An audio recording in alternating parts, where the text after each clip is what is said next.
যদি আপনারা একটু ভিন্ন স্বাদের রেসিপি বানাতে চান তাহলে দেখে নেওয়া যাক এই রেসিপি। লাউয়ের ঘন্ট বা লাউয়ের চিংড়ি তো অনেক হলো, আজকে রান্না করব লাউয়ের মালাইকারি। নিরামিষ দিনে এই একটা পদেই পুরো প্লেট খালি হয়ে যাবে, এই গ্যারেন্টি আমি দিতে পারি। তাহলে চলুন শুরু করা যাক আজকের এই সহজ এবং সুস্বাদু রেসিপি। প্রথমে প্যানের মধ্যে সর্ষের তেল দিয়ে দেব। তেল গরম হয়ে আসা পর্যন্ত অপেক্ষা করব।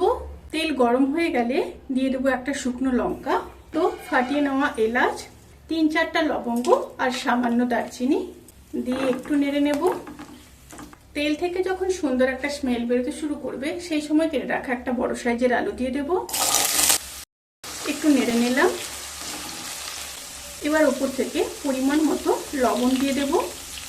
লবণ দিয়ে আলুর সাথে ভালোভাবে মিশিয়ে নিয়ে লো টু মিডিয়াম স্টিমে আলুগুলোকে হালকা ভেজে নেব।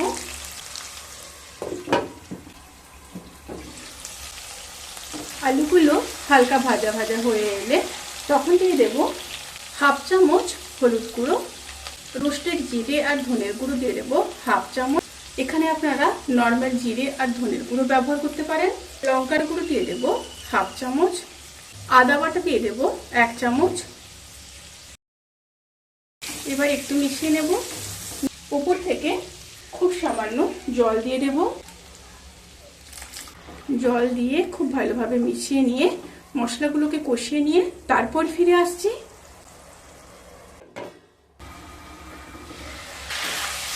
মশলাগুলো খুব ভালোভাবে কষানো হয়ে গেছে।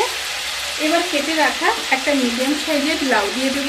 এখানে লাউ আছে 750 গ্রাম। লাউ আর আলুকে এইভাবে আমি ডুমো ডুমো করে কেটে নিয়েছি। খুব ভালোভাবে মিশিয়ে নেব।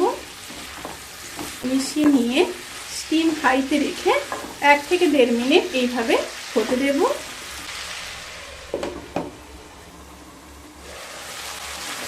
এবার খুব ভালোভাবে আবারও মিশিয়ে নেব। মিশিয়ে নিয়ে লো টু মিডিয়াম স্টিমে লাউ সেদ্ধ হওয়া পর্যন্ত অপেক্ষা করব।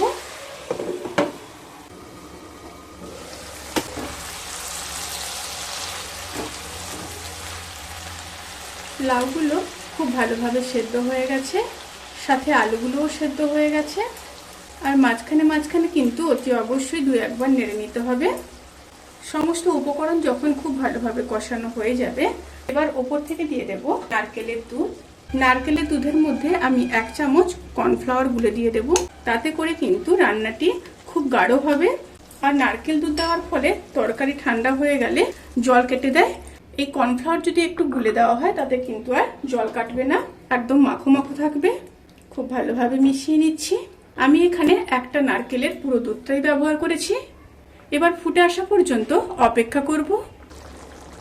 তরকারিটা যখন ফুটে আসবে তখন লো স্টিমে 30 to 40 সেকেন্ড রান্না করে নেব। রান্নাটা যখন প্রায় হয়ে আসবে তখন ওপর থেকে হোমমেড গরম মশলার গুঁড়ো দিয়ে দেব 1/2 চামচ।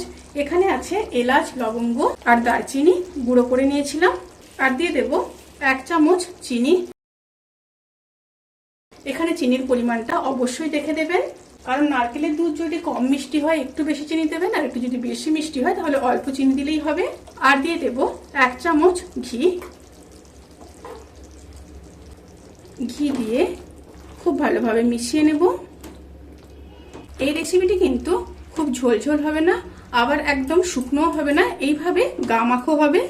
এবার গ্যাসের ফ্লেমটাকে অফ করে দেব। অফ করে 10 থেকে 15 মিনিট স্ট্যান্ডিং টাইমে রেখে তারপর সার্ভ করব। রেসিপিটি কেমন লাগলো প্লিজ কমেন্ট করে জানাতে কিন্তু ভুলবেন না। যদি ভালো লেগে থাকে তাহলে সাবস্ক্রাইব করে পাশে থাকা বেল আইকন প্রেস করে নোটিফিকেশান অল করে রাখবেন। তাতে করে আমি যত রেসিপি দেব সমস্ত লিঙ্ক আপনাদের কাছে পৌঁছে যাবে। আপনারা সবাই ভালো থাকবেন, সুস্থ থাকবেন, সাবধানে থাকবেন। আজকের মতো এই পর্যন্ত। পরের ভিডিওর জন্য অপেক্ষা করুন। টাটা।